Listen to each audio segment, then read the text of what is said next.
I'm Len Penton. Welcome to another edition of Musical Notes. This program features a Canadian folk rock, somewhat punky bunch who sometimes play Irish and Scottish jigs and reels just to liven things up. Most of their songs have a social consciousness which keeps them off mainstream radio, but they are loved by Canada's student or college radio stations. Come on along and meet a road-weary Spirit of the West from British Columbia, just 1 hour before their sold-out concert in the St. John's Arts and Culture Centre.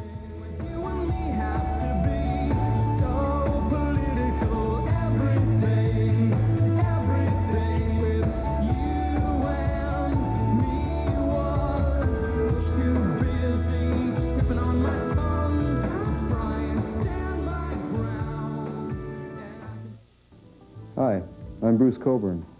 In my travels, I've learned that the best aid gives people the means to help themselves. That's how USC Canada works.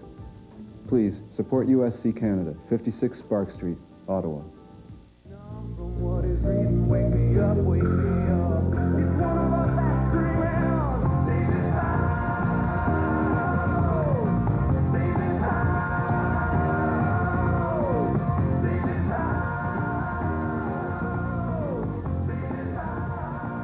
Jeff, can you start by telling us how Spirit of the West began? It began in British Columbia, in Vancouver, primarily just for fun on the weekends, playing neighborhood pubs, and with no great ambitions to do much more than that. And we carried on like that for about a year, just playing in the Gulf Islands and around Vancouver and doing weddings and anything like that. And it wasn't until about '84 we made our first record that we started to take things a little more seriously, but pretty inauspicious beginnings, I guess. Where did the name come from, John, Spirit of the West? It was actually a name that we had thought of for our first album. Before that we were called Eavesdropper, but it wasn't probably the most successful names. People were calling us the Eavestroffers and Eavesdroppings and stuff like that. So we decided to take the name that we'd reserved for the album and use it for our name. There's a joke that's often been told in Newfoundland about Canadians that, why did the Canadian cross the road? Well, they did to get to the middle of the road. Is there been a pull for Spirit of the West to get the middle of the road music and lose that Celtic sound that you have? Has there been a pull to the middle of the road?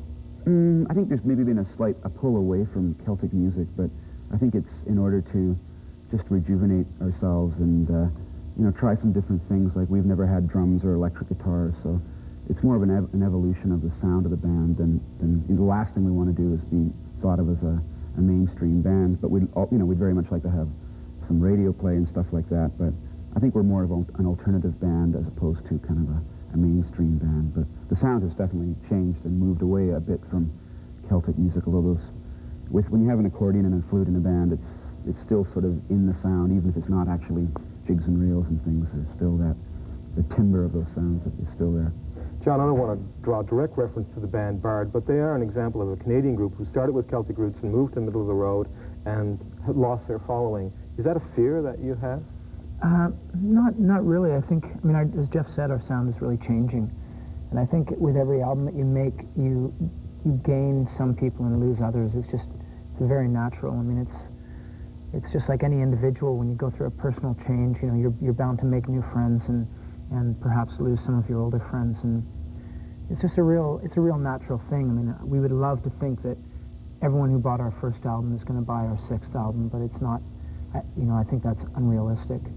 And I know there are bands whose albums that I really enjoyed the first ones, and then I kind of fade away from them because perhaps they tended to change in a direction. And I know that's going to happen to us as well. But it's all a natural element in music. Can you give us the Spirit of the West discography? How many albums have you recorded? Well, the first record was on our own label. It was just called Spirit of the West. And then we signed a kind of a distribution deal with Stony Plain. So we did 2 records with them, Tripping Up the Stairs and Labor Day.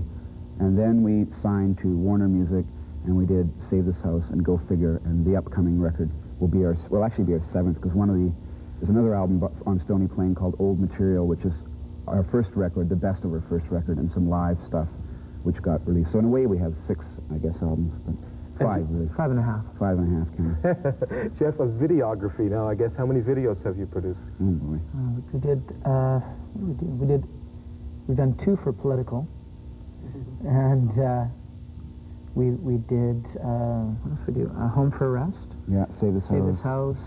D for Democracy. D for Democracy, and we did a video, anti-free trade video with Paul Hyde, which I think maybe got played once. Well, maybe our show will play that very one. You can find it. I've never seen it. Rather have I. We just, it was all done in a big hurry, so we just kind of, you know, recorded it and did the video and shipped it off, and I don't think I've even heard the song, let alone Disappeared.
Contrast for our viewers the difference between Spirit of the West touring in Canada and Spirit of the West touring in Europe. What are the differences? The beer is much superior. You haven't been to our pubs yet. Well, that's true, but we plan to rectify that tonight. I think they're very open-minded. In Europe, we've been going to Germany the last couple of years, and we play these small places, and I think they're just thrilled to have bands come through town, and especially maybe it seems a little more exotic, a band from North America or whatever, but they come out to the gigs being very open-minded, and you know, we almost always do an encore or two, and it doesn't take long to sort of win them over. They're really open-minded. And I think it's slightly tougher in Great Britain because it is so competitive there in all genres of music, pop and folk and everything. It's a really busy place, especially in London. It's really difficult to get people out to the gigs, like the media and record companies, etc. So that's a bit more of a challenge, I think. But I think Europe almost takes its cue from Great Britain in a way. If something's really going on in Great Britain, then it'll eventually spill over into Europe, and you know, all the English bands like the Wonder Stuff and people like that are very big in Europe because of the proximity and just the way it works over there. Mm-hmm. You've always had support from college community radio because band's considered generally an alternative band. How important has been college radio support to Spirit of the West? I think it's been very important, and that's made itself known at our shows because we've been kind of garnering a younger and younger audience. And I mean, it's been tough because we don't really have any songs that radio finds to be accessible. I mean, we listen to our albums and think that every one of our songs should be played on. They're all hits. They're all hits. But the programmers don't seem to agree with us. So college and radio, campus radio, CBC, you know, it's been really helpful for us. We kind of tend to rely on that. Speaking of CBC, let's talk about CBC television. Last Friday night on national television, Ralph Dermurgy called you guys Canada's most intelligent band. Now, I know he's no music critic, but what's your response to that comment? Oh, he was wrong. We ran into a lot of problems where I cut my finger trying to open a bagel. John smashed his head on a prop. It was a rough night for us, and when he said that, I thought, geez, he didn't know what went on in the afternoon. No, it was quite flattering, actually, for him to say that. I mean, I think because we have, a fairly high quotient of political songs or ideas that maybe that's why he feels we are an intelligent band. But you know, we like to think that the writers that we like are certainly intelligent writers, like Leonard Cohen and Elvis Costello, and those kinds of people. So, if he considers us, to have the same sort of output as them, then that's great. You guys seem to have a social conscience when you put pen to paper, and that's very alternative. That is not middle of the road. Where does that come from, the social conscience? Living in British Columbia with a social credit government for so long, it's unavoidable. It really is. I think that's probably been the biggest inspiration. Bill Bennett, Bill Vander Zalm, we're just, I think the people that we should actually thank them on our next album. They're a tremendous punching bag.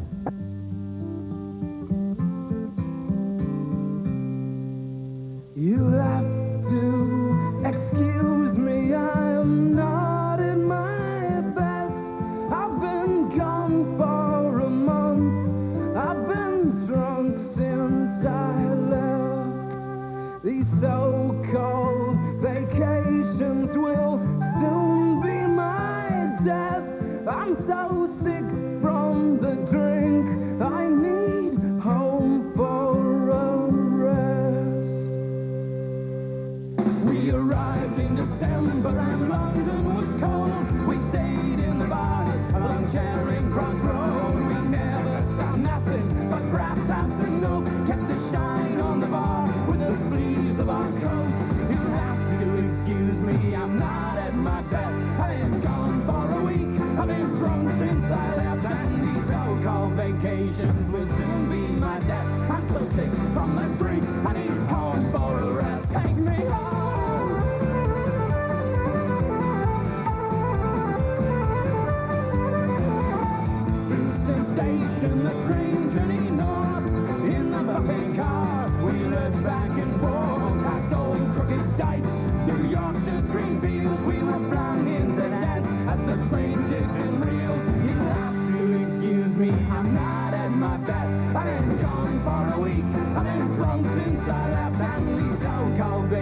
vacations will soon be my death. I'm so sick from the drink, I need home for a rest. Take me home.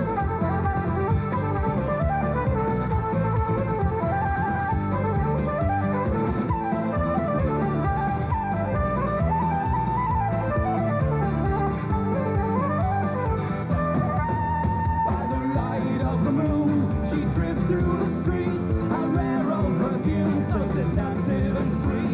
She sees and flood as the pubs all close down, then walk us on home and deny us around. You have to excuse me, I'm not at my best. I've been gone for a month, I've been drunk since I left, and these so-called vacations will soon be my death. I'm so sick from the drink, I need home for a rest. Take me home!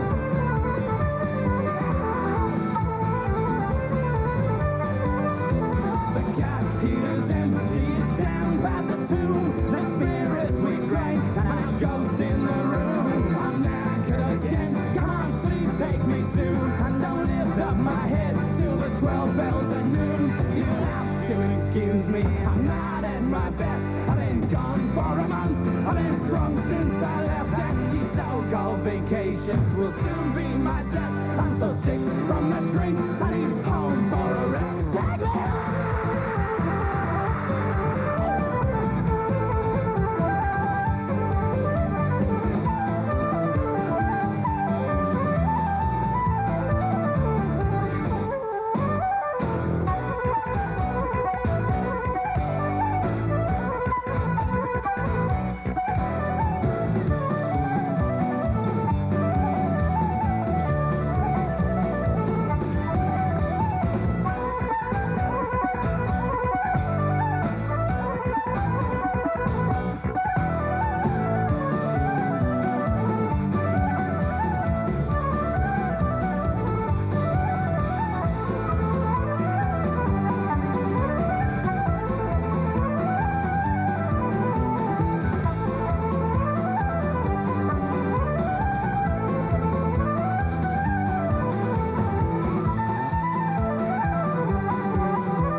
Why are you calling this the Hollow Bodies Tour? What's that relate to? Well, a lot of the instrumentation is we're doing older songs.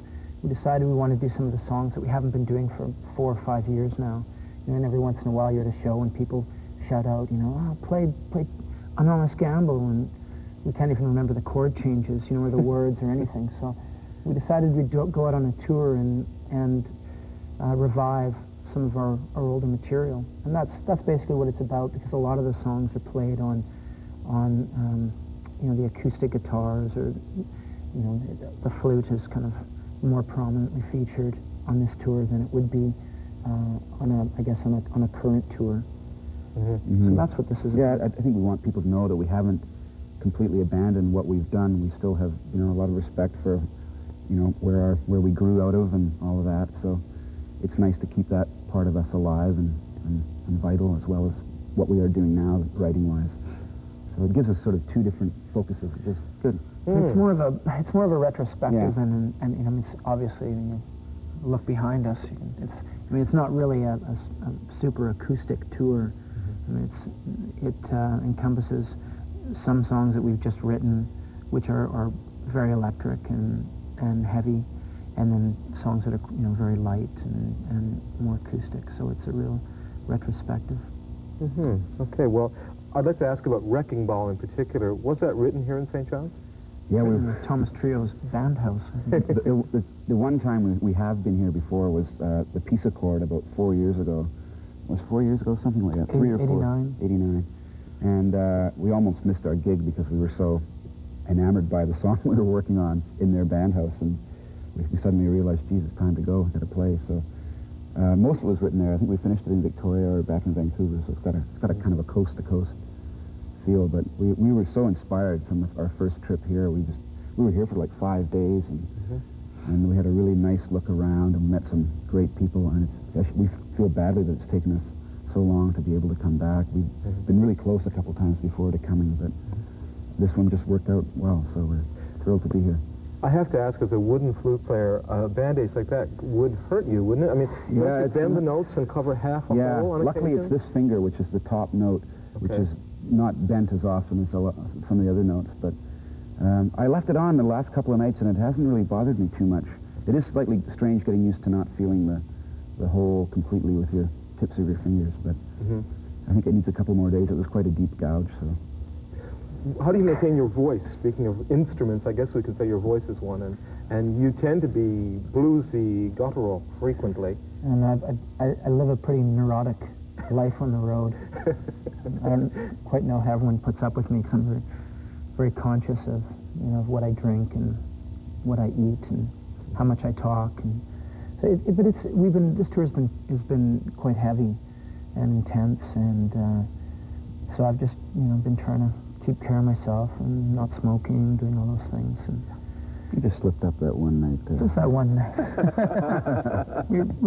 There's a very good pint of Guinness next door into our Toronto show. So we went over and had a few pints, and then friends said, "Oh, we'll come back to our house." So we went back to their house, and we ended up drinking scotch till 5 in the morning. But generally speaking, that was an exception. I keep care of myself. However, tonight will be different because we have a couple of days off. That's right. Oh, good. So I'm going to abuse myself. We'll seek out some good Guinness, I think, or Smithwick's or something. There's several welcome pubs downtown with good Guinness and Smithwick's taps. I'm sure you'll enjoy yourself. Right. And in fact, you might even hear some of your songs being performed on stage. Well, that would be now, there's a nice. compliment, eh? Ah.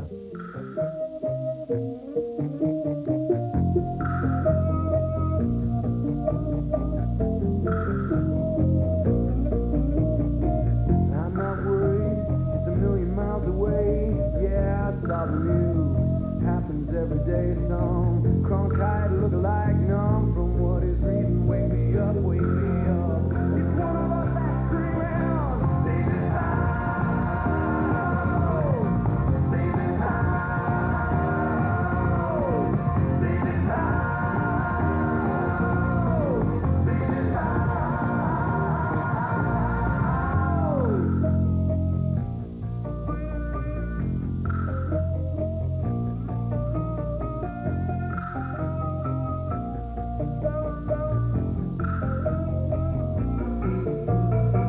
Save this house, party's gotta end. Welcome has worn out, and the roof will never mend. The furniture's on fire, this house is a disgrace. Someone change the lock before we trash this place. Save this house, save this house,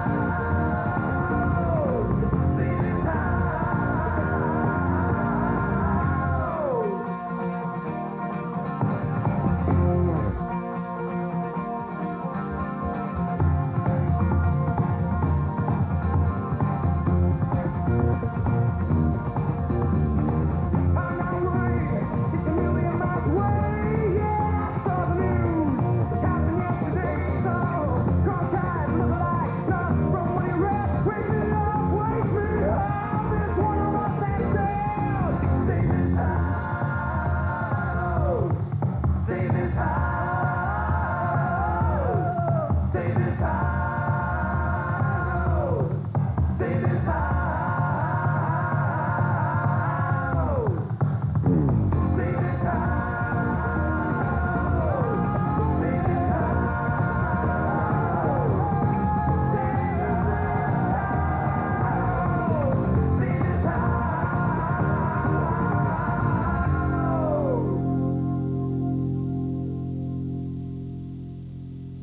Thank you for watching another edition of Musical Notes with Len Penton.